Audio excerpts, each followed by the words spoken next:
Merci, Monsieur le Président, de nous faire l'honneur d'être là.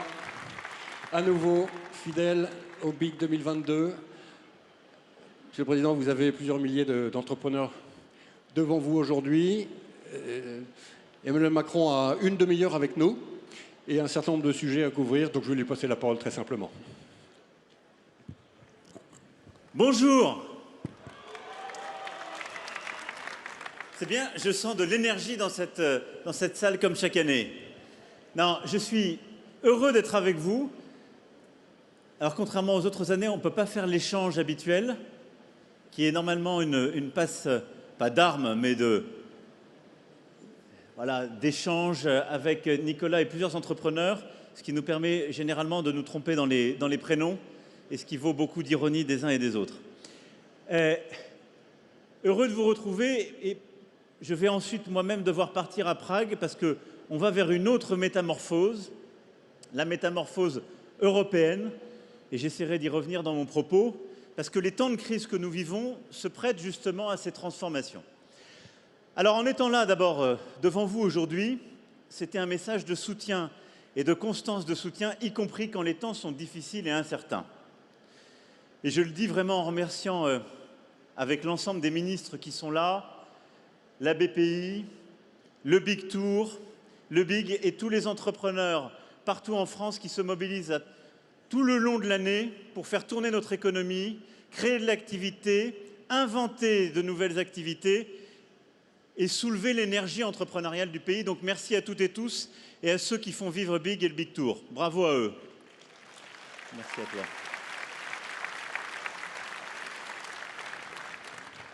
Alors on a collectivement un bilan qui est celui de la nation et des dernières années. Et au moment où on se parle aujourd'hui, on est plus fort qu'à la première édition du Big.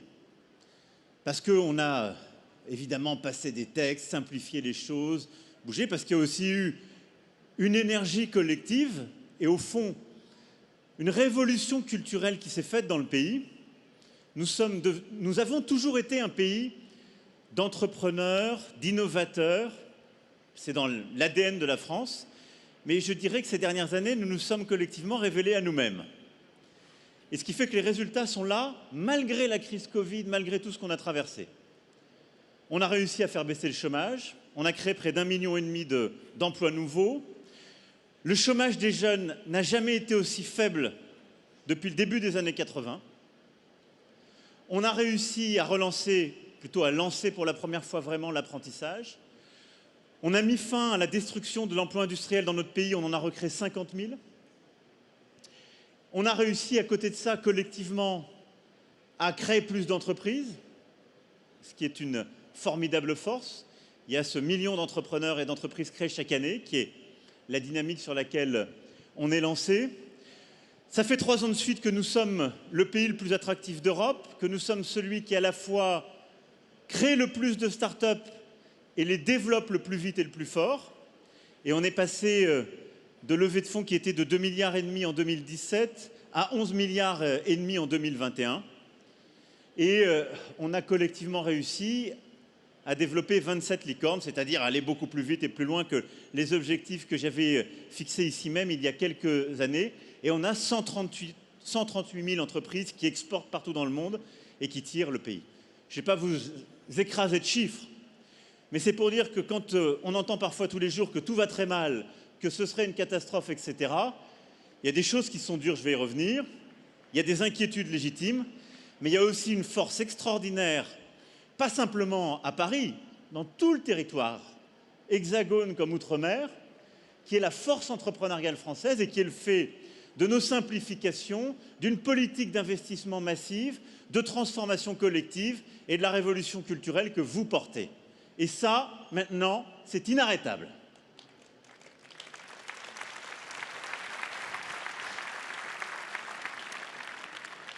Donc on a des résultats, ils sont là, ils sont bons, on est plus fort. Il y a un problème de court terme, je ne vais pas tourner autour du pot, c'est l'énergie aujourd'hui. Donc autant l'aborder de manière directe. Ça pèse sur notre économie, ça pèse sur les ménages, ça pèse sur les entrepreneurs que vous êtes. Et des TPE aux grands groupes, c'est l'inquiétude du moment. Et c'est d'ailleurs une des choses qu'on va faire avancer en européen.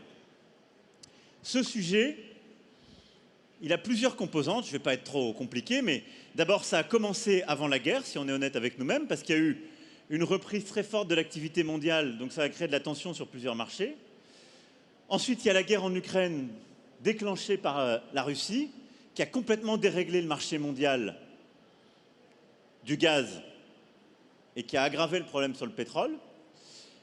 Et puis, on a un problème français qui vient s'ajouter à ça et qui tombe au mauvais moment, c'est qu'on produit moins d'électricité qu'on ne devrait en produire. Ça n'a rien à voir avec la guerre. C'est qu'on est dans un moment très difficile pour EDF, mais on fait le maximum. Et moi, j'ai confiance à la fois dans l'entreprise et tous ces salariés pour qu'on passe ce cap. Mais on a un moment difficile parce qu'on a vu des difficultés, des problèmes sur certains tubes. Et l'autorité de sûreté nucléaire les a soulignés. Donc, on a plus de centrales que prévu qui sont en maintenance. Tout ça crée au même moment un problème qui fait que le gaz coûte plus cher et l'électricité coûte plus cher parce qu'on n'en produit pas assez chez nous. Et il se trouve qu'on a une formule de prix européen qui fait que l'électricité qu'on paye est trop liée au gaz, alors même que nous, on a un modèle qui n'a rien à voir avec ça. To make a long story short, comme on dit en bon breton. Donc voilà la situation dans laquelle on est, ce qui fait qu'on a des prix qui s'envolent et beaucoup d'inquiétudes, évidemment chez nos compatriotes, et je le sais pour beaucoup d'entrepreneurs que vous êtes. Alors face à ça, on a un plan, un cap, et je vais essayer de vous donner des repères pour les prochaines semaines. On a un premier plan qui est la sobriété. Et je veux ici le rappeler parce que c'est aussi quelque chose qui est dans notre main. Ça ne dépend d'aucune règle européenne, d'aucune règle française. La Première ministre reviendra cet après-midi avec les ministres compétents sur ce sujet. Mais c'est ce que chacun, comme particulier, comme entreprise, on peut faire pour consommer un tout petit peu moins et pour, au fond, sauver de l'énergie. C'est comme ça qu'il faut le valoriser. Et l'énergie qu'on sauve, c'est la moins chère. Et ça ne veut pas dire produire moins. Je n'ai pas changé d'opinion là-dessus. Ça ne veut pas dire aller vers une économie de la décroissance. Pas du tout. La sobriété, ça veut juste dire gagner en efficacité. Et vous toutes et tous qui traquez à chaque instant de votre vie d'entrepreneur les coûts cachés, tout ce qu'on peut faire pour produire mieux, de la meilleure qualité, produire encore davantage, mais en dépensant moins, il faut accélérer en quelque sorte les efforts sur l'énergie. C'est ça la bonne sobriété. Et donc là-dessus, c'est accélérer sur les petits investissements en termes d'efficacité énergétique, et c'est avoir quelques mécanismes très simples pour réussir collectivement à diminuer de 10% ce qu'on consomme d'ordinaire. Je vous le dis très simplement, si la nation tout entière arrive à tenir cet objectif qui est purement volontariste, il ne faut pas de décret, de loi, de choses compliquées. Si on se mobilise tous pour le tenir, dans les pires scénarios, on passe l'hiver. C'est ce qui fait qu'on est maître de notre destin. C'est-à-dire même s'il n'y a plus du tout de gaz qui arrive de Russie, ce qui est quand même le plus vraisemblable vu ce qui s'est passé ces derniers jours, si on a un hiver très rude, si on se met à la cape sur la plupart des sujets, on passe. Donc premier point, sobriété. Le deuxième, c'est le bouclier. Et là-dessus, je tiens à le dire parce que le gouvernement et à côté beaucoup de collectivités qui se sont mobilisées à nos côtés ont pris des décisions dès le mois d'octobre 2021 pour protéger les Françaises et les Français, les entrepreneurs, face justement à l'augmentation des prix. On a réagi très tôt, et d'ailleurs quand vous entendez des grands chiffres ailleurs en Europe, c'est que beaucoup sont en train de nous suivre et de nous rattraper. Mais depuis octobre 2021, on a mis en place un bouclier sur en particulier gaz et électricité, qui fait que pour les ménages, pour les très petites entreprises, pour les plus petites collectivités territoriales, ces prix ont augmenté de 4%, là où ils auraient dû augmenter de 120% si on avait laissé le marché fonctionner. Et je le dis parce qu'on ne regarde jamais le voisin, en tout cas on regarde que quand ça va que dans un sens. Mais aujourd'hui, si vous étiez allemand, belge ou autre, comme ménage, comme petite entreprise ou petite collectivité territoriale, vous auriez des augmentations 10, 15 fois supérieures de vos factures d'électricité et de gaz. C'est ça la réalité. Donc ce bouclier a été mis en place, on le tient, on a mis à côté de ça des PGE résilience et je ne vais pas détailler plus avant tout le programme, mais c'est ce qui fait qu'aujourd'hui, et tous les instituts le montrent, on a en moyenne 3 points d'inflation en moins que nos principaux voisins. Et on est le pays de la zone euro qui a l'inflation qui est la mieux tenue aujourd'hui, ce qui est une protection pour nous tous et nous toutes. En 2023, qu'est-ce qu'on va faire? Parce qu'il faut qu'il y ait un cap. On va d'abord continuer ces mécanismes. Et donc, les ministres l'ont dit, on va passer une augmentation qui sera limitée sur gaz et électricité, plus 15%, pour TPE, petites collectivités locales, ménages, avec là aussi des mécanismes de protection. On va protéger, comme ça a été annoncé, les très gros consommateurs d'énergie, avec des dispositifs qui sont mis en place. Et on est en train de les améliorer. Les ministres de l'économie, des finances et de l'énergie l'ont annoncé hier. C'est ce qu'on négocie en ce moment avec la Commission. Donc, ce que vous connaissez, je vois plusieurs présidentes et présidents de régions qui sont là dans vos régions. On va l'intensifier pour protéger justement vos entreprises qui ont le plus besoin d'énergie. On va l'adapter pour le simplifier ces mécanismes et pas attendre par exemple que certaines entreprises, je pense à des PME et ETI en particulier, où il y avait des critères, il fallait commencer à être à perte pour être aidé. On va le simplifier pour dire, dès que ça commence à trop peser sur vos marges, on a un mécanisme pour vous aider à payer l'énergie. Donc là, les ministres ont détaillé le projet, mais on va protéger nos producteurs pour la même logique que quand on a eu l'épidémie, la même logique que depuis le début, ne pas laisser de casse économique et industrielle se faire dans un moment de cycle très particulier, parce qu'on sait que la capacité qu'on détruit dans ces moments-là, on met beaucoup de temps à la rebâtir. Et donc, en 2023, on va poursuivre le bouclier pour les plus fragiles et pour les ménages, pour nos entreprises qui sont les plus fragiles. On va avoir des dispositifs d'accompagnement pour les entreprises qui sont les plus exposées. On est en train de les adapter. Et on va continuer aussi d'avoir un système français qui a sa force. Je ne veux pas être trop technique, mais il y a ce qu'on appelle l'Arenh, qui est l'énergie qu'on produit grâce au nucléaire avec des volumes qui sont sécurisés. Et là-dessus, dans les prochains jours, on donnera les volumes pour là aussi donner un cap et permettre de tenir les prix. À côté de ça, donc ça, c'est les mécanismes de protection et de bouclier. Pour protéger, on va aussi mettre plus de pression sur les fournisseurs. Et c'est ce que les ministres ont fait hier en imposant à ces derniers de signer une charte. Je le sais, pour beaucoup d'entre vous, il y a encore beaucoup d'angoisse parce qu'il y a des fournisseurs d'énergie qui arrivaient avec des factures qui étaient parfois multipliées par 5, par 8, par 10. Je l'ai dit, je vais vous expliquer dans un moment pourquoi. Ne signez pas de toute façon aujourd'hui ces factures qu'on vous propose. Ce n'est pas le bon moment. Ça va être le bon moment dans quelques semaines et je vais vous expliquer pourquoi. Mais indépendamment de ça, depuis hier, on a mis en place un mécanisme qui va vous permettre au moins 2 choses.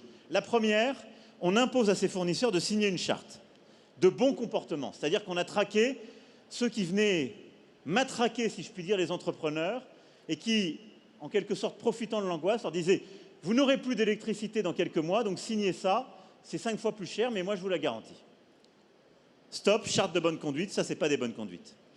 Et à côté de ça, chaque semaine, il y aura un mécanisme de transparence sur la réalité des bons contrats pour qu'il y ait de la pression de marché, de la transparence de marché, ce qu'il n'y avait pas. Mais surtout, le mois d'octobre va être mis à profit pour qu'au-delà du bouclier, on fasse baisser les prix.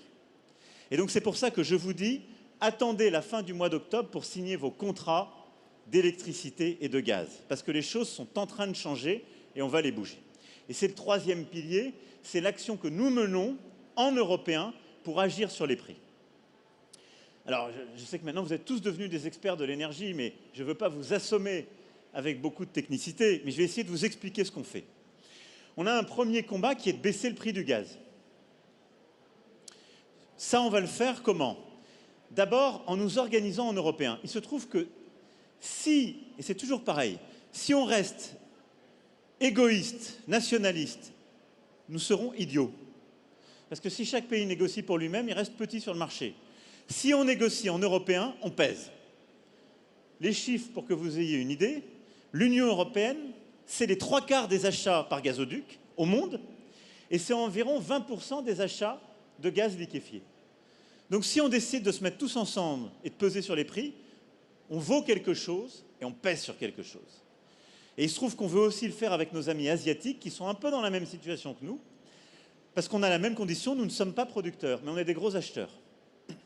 Donc là, on va négocier autour de la table, en particulier dans le G7, parce qu'on est tous des combattants pour la liberté, on est tous en train de dire on veut mettre des sanctions sur la Russie en combat, mais on n'est pas tous dans la même situation. Il y en a qui produisent, il y en a qui achètent. Et donc on va dire, avec beaucoup d'amitié à nos amis américains, à nos amis norvégiens, vous êtes super, vous nous fournissez de l'énergie, du gaz, mais il y a un truc qui ne peut pas marcher très longtemps, c'est qu'on ne peut pas payer, nous, le gaz 4 fois plus cher que vous le vendez à vos industriels. Parce que ce n'est pas tout à fait ça le sens qu'on donne à l'amitié. Et donc certes, le marché n'existe plus totalement, mais on va essayer de revenir dans un couloir de prix qui retrouve du sens. Donc on va peser sur les prix. À côté de ça, on soutient ce que la Commission a dit, on va essayer de mettre des plafonds, en tout cas des couloirs de prix pour revenir vers des zones plus raisonnables. Premier élément sur le gaz. Il y a une deuxième chose qu'on va faire sur le gaz, et ça on sait que ça marche, parce qu'on a permis à l'Espagne et au Portugal de le faire depuis quelques mois. C'est ce qu'on appelle le mécanisme ibérique. Alors ça peut paraître complètement bizarre. Je vais essayer de l'expliquer simplement. C'est comme c'est une péninsule, ils avaient eux des problèmes particuliers, donc ils avaient des risques de rupture. On leur a donné des règles un peu différentes. Et ça marche assez bien. Et donc ce qu'on va faire dans les prochaines semaines, en tout cas nous on soutient beaucoup ça, et je pense que ça va être le boulot des prochains jours. On va convaincre les autres Européens. On va mettre en place un système qui fait que le gaz qu'on utilise pour produire de l'électricité, on va lui mettre un plafond de prix. Et ça permet de baisser, comme vous le comprenez bien, le prix de l'électricité produite. Et du coup, ça emmène tous les prix du gaz à la baisse, parce que ça donne des repères de prix. Donc ça va être notre deuxième mécanisme. La Commission l'a proposé. Nous, on va beaucoup le défendre, parce que c'est ce qui va permettre, si on travaille bien en européen, entre cette semaine, les prochaines semaines pour la Commission, et au plus tard le Conseil européen des 20 et 21 octobre, eh bien de baisser à la fois les prix du gaz et de l'électricité. Puis à côté de ça, on va mettre des mécanismes de financement solidaire européen, comme on l'a fait pendant la crise Covid, pour éviter qu'on ait un marché européen qui explose dans cette crise. Et puis au-delà de ça, on va finaliser pour la fin d'année la réforme du marché de l'électricité dont on a besoin. Ça prend beaucoup plus de temps, donc c'est du moyen terme, mais le but c'est qu'on puisse l'annoncer entre décembre et janvier, qui est d'avoir un marché de l'électricité qui fonctionne différemment et où on reconnaît que l'électricité qui est produite, comme chez nous, massivement à travers du nucléaire et du renouvelable, eh bien, on la décorrèle des prix du gaz. Et qu'en quelque sorte, on reconnaît qu'il y a plusieurs marchés de production électrique et donc que les formules de prix ne sont pas les mêmes. Voilà ce qu'on va faire au niveau européen. Et donc, vous le comprenez, ce que je vous dis là, ce n'est pas simplement la position de la France, c'est aussi ce que j'ai travaillé ces derniers jours avec l'Allemagne, avec la Commission européenne, ce que la Commission européenne a mis sur la table hier après-midi, ce qu'on va défendre.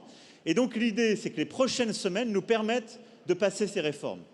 Et donc si on œuvre bien sur ces sujets, ça veut dire que d'ici à la fin du mois d'octobre, on aura des prix, d'abord un marché qui arrêtera d'aller dans tous les sens, et des prix qui vont revenir dans une zone qui est beaucoup plus acceptable sur le gaz et l'électricité.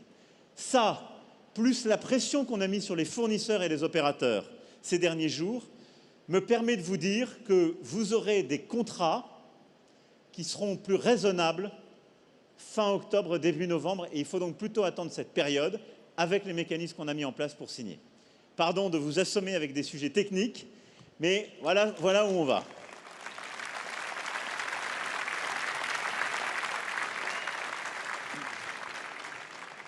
Donc on est au boulot, en France et en Europe, pour apporter une réponse à cette crise et y aller. Mais après, pour vous donner le cap là-dessus, et ça va me permettre de faire le lien avec les métamorphoses, d'abord, cette crise nous touche, mais elle touche surtout l'économie européenne, qui est très, très imbriquée. Mais elle touche en fait beaucoup moins le modèle français, parce que nous avons des forces historiques, notre nucléaire installé, on dépend beaucoup moins du gaz que les autres. Et on a su aller très vite pendant cette crise. Je vous donne des chiffres très simples. La France consommait, comme vous le savez, beaucoup moins de gaz dans son mix pour produire de l'électricité. En européen, la Russie représentait 41% du gaz dont on avait besoin, le 24 février. Aujourd'hui, c'est 7,5%. Donc on a diversifié à une vitesse qu'on pensait impossible nos sources. Mais les Allemands, c'était 80% de leur gaz qui était russe. Et nous, on avait besoin de très peu de gaz, et c'est évidemment beaucoup moins de dépendance. Et donc, cette crise, on doit là aussi en tirer toutes les leçons. Et donc, au-delà des mesures de court terme que j'ai évoquées, elle conforte la stratégie qu'on s'était donnée pour nous-mêmes, qui fait que la France, elle doit accélérer sa transition énergétique autour de 3 piliers. Sobriété et efficacité énergétique, c'est-à-dire améliorer et accélérer l'électrification de nos usages pour la mobilité, la rénovation thermique de nos bâtiments, l'effacement énergétique, tout ce qui nous permet de sauver de l'énergie. Premier pilier. Ce qui fait qu'à horizon 2050, on veut environ baisser de 30% la consommation d'énergie par rapport à ce qu'on a aujourd'hui. Tout ça va nous conduire à avoir besoin de beaucoup plus d'électricité à horizon 2050, environ plus 50% de besoin en électricité. Et donc, il va nous falloir produire beaucoup plus d'électricité, mais si on ne veut pas dépendre, nous, notre cap, et c'est celui qu'on a défini depuis février, c'est une stratégie climat et une stratégie souveraineté. Et la guerre en Ukraine a conforté cette stratégie française. Et donc, ça veut dire qu'en plus du premier pilier sobriété et efficacité, on a un pilier accélération du renouvelable et accélération du nucléaire. Pourquoi? Parce que les rapports de l'Agence internationale de l'énergie et de RTE ont très bien montré que le tout nucléaire ne marche pas, c'est trop lent et trop cher. Le tout renouvelable ne marche pas non plus, parce que c'est beaucoup trop cher, c'est insoutenable socialement, en particulier parce que ça aurait une stratégie complètement folle sur l'éolien, et c'est là aussi beaucoup trop cher et incertain technologiquement, en raison du fait qu'on ne stocke pas une énergie intermittente, en tout cas que les technologies ne sont pas stabilisées. Et donc, on va accélérer notre stratégie de renouvelable. On a commencé à lancer, vous le savez, pour 6 réacteurs plus 8. On accélère aussi la transition et l'innovation en allant vers les SMR, l'innovation sur le nucléaire pour résoudre les problèmes, en particulier de déchets de fermeture du cycle. Et là-dessus, on doit aller beaucoup plus vite et beaucoup plus fort.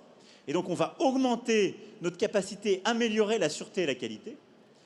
Et puis, à côté de ça, on va produire beaucoup plus de renouvelables. J'étais à côté de vous, Madame la Présidente de Région en Pays de Loire, il y a quelques jours, pour inaugurer notre premier champ d'éolien en mer. Mais on va le faire comment? D'abord en allant plus vite, parce que je le disais, on l'a inauguré à Saint-Nazaire. Enfin, il a été lancé en 2010.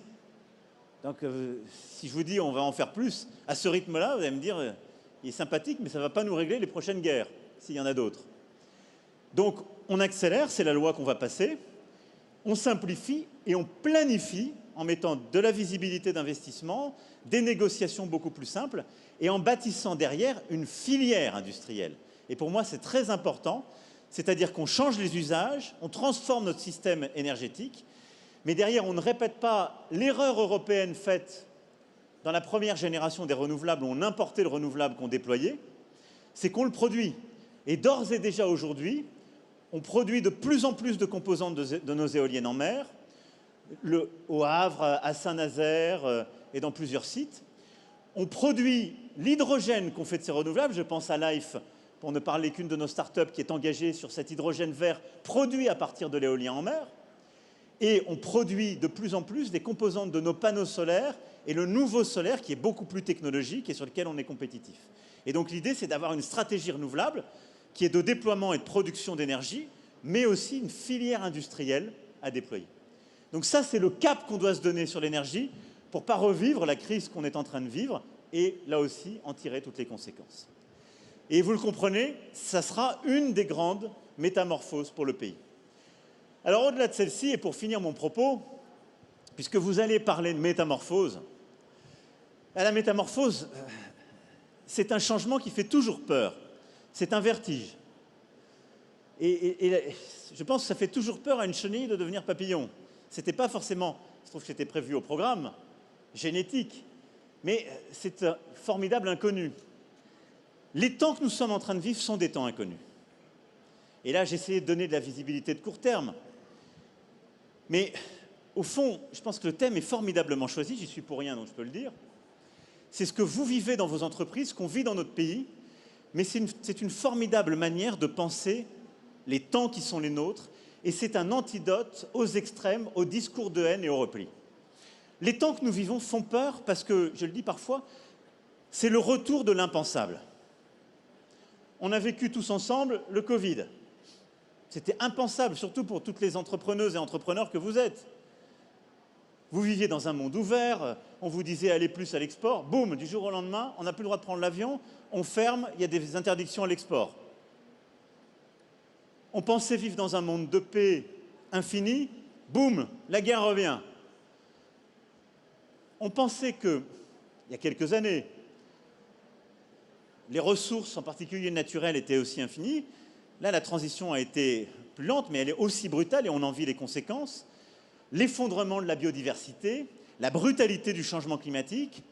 Là aussi, on est sur ce qui était impensable il y a quelques années pour beaucoup d'entre nous. Face à ça, on peut se dire, on est dans un monde qui va s'effondrer.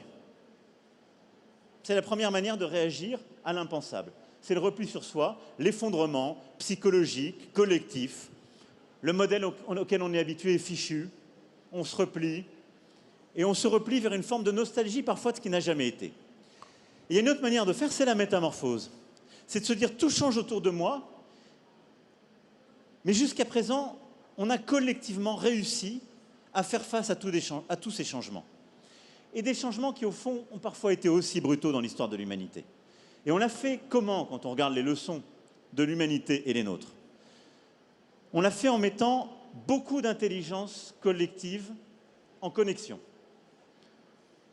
La Renaissance, les Lumières. On l'a fait en coopérant. Et donc c'est l'intelligence, l'innovation, la coopération, et c'est au fond l'audace plutôt que le jeu sur la peur. Alors moi j'essaie chaque jour d'être lucide et donc de partager ce que je sais des risques avec vous et avec tous nos compatriotes. Mais être lucide, c'est pas avoir peur et se replier sur la peur. C'est de dire il faut qu'on change. Parce que c'est pas vrai qu'on peut continuer comme avant. Mais c'est pas parce que ce monde fait peur qu'on doit se rétracter, se retourner vers le passé, s'effondrer ou s'enfermer. Il faut nous métamorphoser. Comme certains l'ont dit pendant la crise Covid, nous réinventer. C'est ça la métamorphose. Et donc oui, on va devoir collectivement nous réinventer. Ben, en faisant quoi? En gardant des fondamentaux, de la compétitivité, parce qu'on est dans un monde où si on n'est pas compétitif là, on sera battu par les autres, mais où on doit aller beaucoup plus vite et beaucoup plus fort sur la décarbonation de notre économie, sur son innovation et sur sa capacité à coopérer. Et c'est comme ça que collectivement, en ayant un cap collectif pour la nation, ben on va démultiplier les initiatives individuelles sur le territoire qui nous permettront d'inventer les bonnes solutions. Et je crois profondément à cette métamorphose. Alors comment on va la faire? Être plus compétitif, on ne lâchera rien de ce qu'on a fait ces 5 dernières années, je vous le dis tout de suite. Je ne l'ai pas fait pendant le Covid, je ne le ferai pas davantage en temps de guerre ou après. Ce qu'on a consolidé de résultats économiques, on va le garder, donc on va continuer à simplifier les règles, on va continuer à avancer sur une stratégie claire macroéconomique pour avoir un tissu entrepreneurial plus fort. C'est la base de la métamorphose. Et donc, baisse des impôts de production, on va baisser la CVAE qui pèse au-dessus de la marge et qui empêche d'investir. On va continuer de bâtir un écosystème qui investit dans le risque. Et donc ce qu'on a réussi à faire avec les fonds Tibi, leur généralisation à l'Europe, le développement de notre écosystème, on va le renforcer. J'espère encore avoir plus de sorties sur Euronext et autres pour pouvoir réussir à démultiplier les tickets. Et puis à côté de ça, on va continuer de simplifier pour que dans notre pays, on puisse produire et travailler davantage. Et donc, s'appuyant sur ce qu'on a fait sur l'apprentissage, qui est un formidable succès, qu'on va démultiplier, nous allons, pour permettre cette métamorphose, complètement réadapter notre formation collective aux besoins de la nation. Réforme du lycée professionnel, réforme de la formation professionnelle, avec un objectif qui est quoi?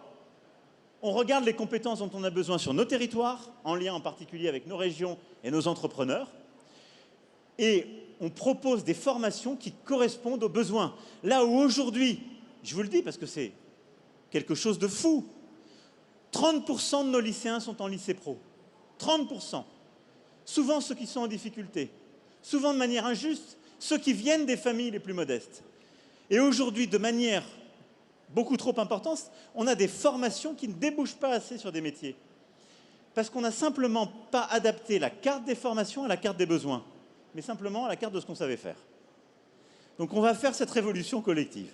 Pareil sur la formation professionnelle, on va évaluer ce qui ne marche pas, et surtout les besoins qu'on a sur les 5-10 années qui viennent pour former aux bons endroits. Il se trouve qu'on a besoin de chaudronniers, de codeurs, c'est des métiers très différents, mais je pense qu'il faut former moins de gens en commerce international ou comptabilité générale. On connaît par cœur les formations qui ont parfois très peu de débouchés. Il en faut. Il y a des profs formidables et il y a des débouchés, mais on en forme beaucoup trop. Et il faut former beaucoup plus en chaudronnerie, en codage et numérique et autres. Donc ça, on va le faire ensemble, de manière positive, apaisée, pour simplement dire, voilà, il faut réajuster les choses. À côté de ça, on va passer collectivement, j'espère de la manière la plus constructive et apaisée, les réformes qu'il faut pour que la nation travaille davantage. La réforme de l'assurance chômage, la réforme des retraites, parce que quand on regarde nos voisins, quand on regarde notre évolution démographique, on voit qu'une des ressources de la France, pour faire face à tous nos défis et pouvoir investir, c'est de produire davantage et donc d'accroître la quantité de travail dans le pays. En permettant à celles et ceux qui sont en âge de travailler de retrouver un travail, et donc de passer de nos 7% de chômage à 5%, et donc au plein emploi, et de permettre aussi de travailler un peu plus longtemps en prenant en compte les métiers les plus difficiles, les carrières longues, les métiers qui sont les plus exposés, mais en se disant, quand on vit plus vieux et qu'on veut continuer à investir pour la transition écologique, pour les grands services publics, faut pouvoir produire un peu plus. Et je crois que c'est de bon sens. Donc ça, vous voyez, c'est le cap aussi au-delà de ce que j'évoquais, sur lequel on va continuer, qui va accompagner cette métamorphose. Et puis, il y a ce triptyque, réindustrialisation, innovation, décarbonation. Et pour moi, c'est le cap de la métamorphose nationale sur les prochaines années, sur lequel il ne faut rien lâcher. La réindustrialisation, on l'a commencé, on doit maintenant l'accélérer très fortement. Alors ces derniers mois, on a réussi à faire des choses. Grâce au travail collectif des réformes, à ce qu'on a fait pendant la crise avec France Relance, et maintenant à France 2030. On a ces derniers mois ouvert une des plus grosses fonderies d'Europe, avec ST Microélectronique et l'alliance qu'on a fait avec Global Foundries, et un gros projet qui est financé par la Commission européenne. Et donc, fonderie pour les semi-conducteurs, 10 usines d'hydrogène, en plus des gigafactories de batteries électriques. Donc on réindustrialise sur les grands besoins de la nation, ce qui permet aussi de réindustrialiser des régions qui étaient en difficulté. Nos gigafactories de batteries, c'est beaucoup les Hauts-de-France. Une région qui a cette tradition, qui était en grande difficulté, on réinstalle de la matière. Nos grands investissements sur la transformation de notre chimie, on les a beaucoup dans le Grand Est. On va transformer justement là aussi notre production chimique et hydrogène en utilisant le couloir rhodanien, entre autres. On fait des grands investissements hydrogène et renouvelables dans les Pays de la Loire. On utilise des forces historiques, mais on transforme. Au-delà de ça, on a un objectif pour réindustrialiser, c'est les deep tech. Je l'évoquais avec vous l'année dernière. C'est le « en même temps » auquel je crois, parce que j'ai parfois été raillé.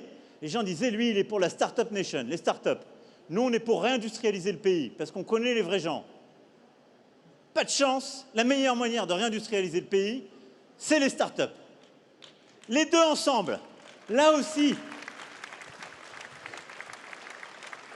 Parce que c'est la capacité qu'ont parfois nos grands groupes industriels à reprendre ou justement trouver l'innovation dans les startups par des partenariats et à permettre à nos startups de sortir simplement du champ qui était parfois celui des services ou du pur numérique pour aller justement vers de la production industrielle plus lourde, mais en les aidant en particulier parce qu'on sait que le financement est beaucoup plus exigeant et c'est pour ça qu'on a développé avec la BPI, avec le ministère des Finances, avec l'écosystème aussi de financement, des tickets beaucoup plus lourds pour vous aider à les produire.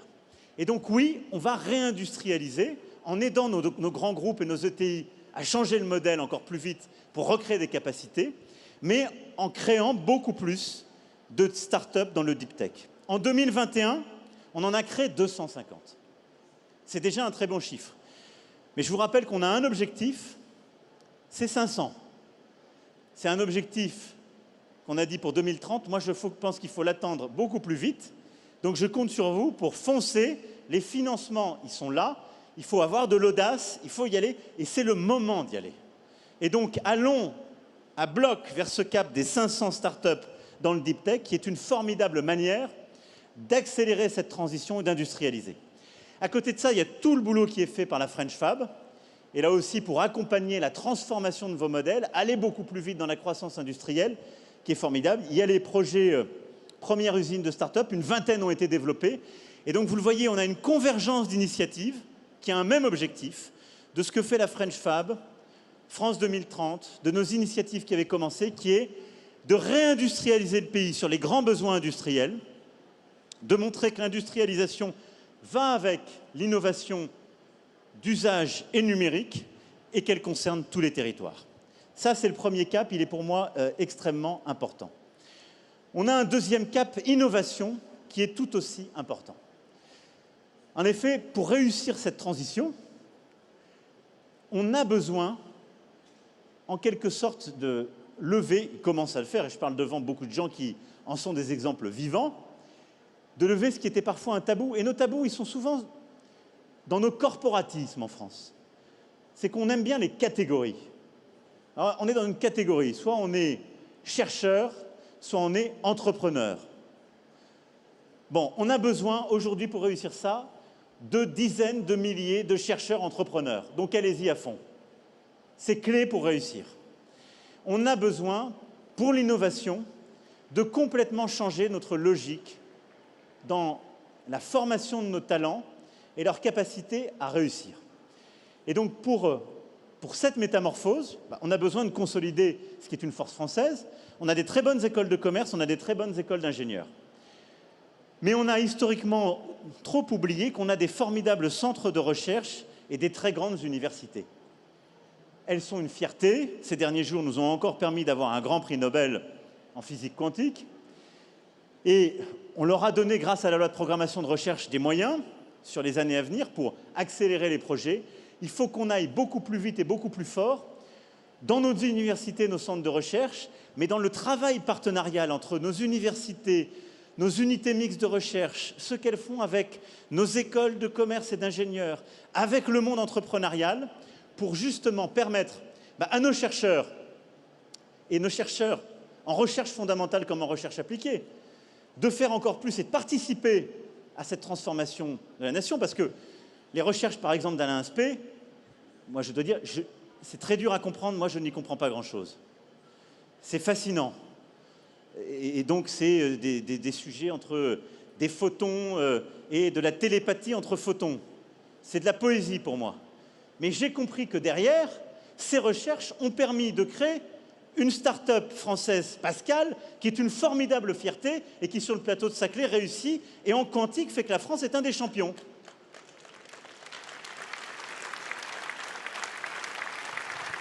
Et donc tout ça pour vous dire que le temps où le chercheur était avec ses calculs ou à la paillasse et qu'il y avait de l'autre côté des entrepreneurs qui n'avaient rien à voir avec les chercheurs est totalement fini. Et ça va de plus en plus vite.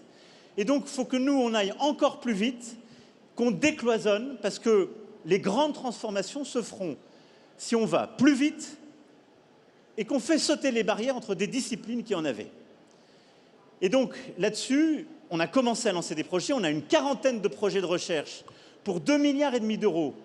Et c'est justement tous les appels à projets qui sont faits par France 2030 qui ont permis de le faire et qui sont appuyés sur nos grands IDEX, sur tout ce qu'on fait depuis une dizaine d'années, mais qu'on a accéléré. On a dans l'hydrogène, dans les batteries, dans le stockage d'énergie, dans le quantique, là aussi, plusieurs dizaines d'initiatives qui sont là. Il faut aller beaucoup plus vite et plus fort. Il faut que les entrepreneurs que vous êtes se reconnectent, quand ce n'est pas encore fait, à la recherche fondamentale, à nos universités. On va encourager nos universités à le faire. Il faut que les grands groupes aident dans ces synergies.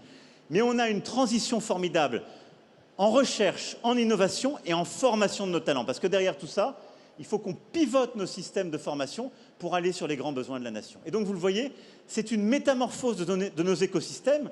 Cette métamorphose, elle a commencé quand je regarde le bassin grenoblois, quand je regarde Saclay, quand je regarde ce qu'on fait à Toulouse. On a commencé à le faire. Il y en a beaucoup d'autres. Il faut aller beaucoup plus vite et plus fort. Allez-y à fond. C'est absolument fondamental. Et puis, le troisième grand levier, c'est la décarbonation. Parce que la crise qu'on est en train de vivre sur l'énergie, plus la stratégie d'ensemble qu'on avait le montre, on a besoin d'aller beaucoup plus vite et beaucoup plus fort. Et donc, on a commencé à lancer les choses, mais là, il y a une accélération du travail, BPI, ADEME, France 2030, avec l'Europe aussi, pour aller plus vite et plus fort sur les grands projets. On veut décarboner nos 50 grands sites industriels. Pourquoi? Parce qu'il faut expliquer que nos grands sites de production, de Dunkerque dans la sidérurgie, pour parler de nos Hauts-de-France, jusqu'au port de Fos Marseille, etc., ces grands sites, on le sait, sont des grands sites qui sont pollueurs. C'est le modèle. C'est totalement fou de dire on va les fermer, parce qu'on continuera à avoir besoin d'acier, à avoir besoin de ciment. Simplement, on veut, avec les grands groupes, faire la transition et aider à les décarboner. Plusieurs grands groupes impliqués dans ce secteur y sont exposés et ils y investissent beaucoup d'argent. Et donc, à côté de ce que font les groupes, on met le paquet pour aider à décarboner ces modèles historiques et permettre du coup, là où on utilisait par exemple du gaz ou du charbon, d'utiliser de l'hydrogène, de faire de l'électrolyse sur de l'énergie propre ou de recycler cette électricité avec de l'hydrogène gris sur un même site. Et donc de changer nos pratiques productives de manière beaucoup plus rapide pour décarboner l'industrie lourde. On va y aller à fond. Dans les prochaines semaines, je recevrai les 50 grands sites et on ira sur cette décarbonation accélérée. C'est les innovations sur le capture carbone, c'est les innovations sur l'hydrogène vert. Je parlais de Life et il y a plusieurs autres startups qui y sont. Mais donc, cette décarbonation de l'industrie est un point clé pour réussir cette métamorphose. Et donc, vous le voyez bien, on a d'immenses défis. Face à ces défis, on doit consolider nos acquis, continuer à être compétitif, continuer la simplification, avoir une stratégie où on aide à réindustrialiser, travailler plus, et puis avoir ces 3 piliers, réindustrialisation accélérée, recherche innovation renforcée, décarbonation au carré. Et au fond, le message que je voulais passer avant de filer, n'ayez pas peur des temps que nous vivons. Ils sont durs, je ne sais pas ce qui arrivera dans les prochaines semaines, donc on doit se préparer à tout. Mais on est une nation forte et on est là. Mais c'est dans ces moments-là que les plus audacieux gagnent. C'est dans les moments de crise difficile que celles et ceux qui osent, quand ils sont bien accompagnés et qu'il y a des gouvernements qui osent investir, des investisseurs qui osent investir, que les vrais changements se font. Et à l'inverse, dans les moments de crise, et on l'a vécu dans notre histoire, l'Europe des années 30 a fait l'inverse. Face à une crise, elle s'est repliée, elle s'est renfermée, elle s'est désindustrialisée et en plus elle a connu la guerre. Dans le moment que nous vivons, devant tant de changements, on n'a qu'un choix. Aller plus vite et plus fort et inventer l'avenir. C'est le seul moyen d'avoir des perspectives. Notre avenir doit être moins dépendant de l'extérieur. Notre avenir doit donner des perspectives d'emploi et de bons emplois à nos enfants. Et donc, on doit réindustrialiser le pays et monter en compétences. Et notre avenir sera décarboné parce qu'on fera une croissance compatible avec nos objectifs de biodiversité et de lutte contre le dérèglement climatique. Cet avenir existe. Il est dans nos mains si on investit, si on réforme et si nous sommes audacieux. Donc allez-y à fond, ayez de l'audace. Merci. Vive la République et vive la France!